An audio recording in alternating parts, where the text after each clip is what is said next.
Monsieur le Premier ministre, aimez-vous la République? La question se pose car en République, l'égalité se définit dans le vote. Une personne égale une voix. Riche ou pauvre, dans l'isoloir, nous sommes tous égaux.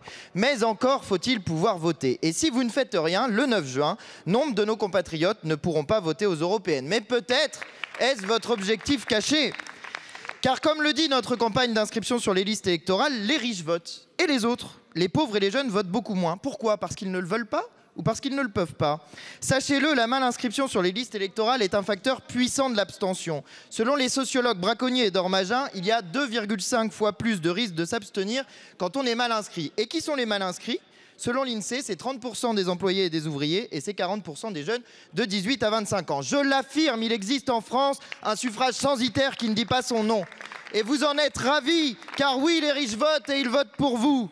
La mal-inscription touche 7,7 millions de nos compatriotes. 16,5% des inscrits, c'est gigantesque. Et que faites-vous pour les aider à s'inscrire? Rien.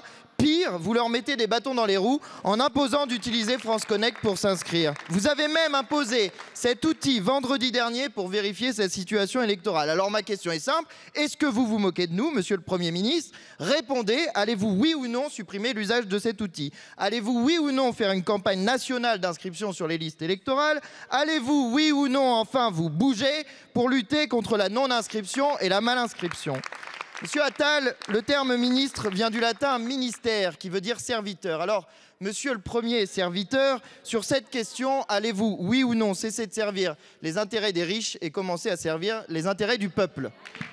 Merci.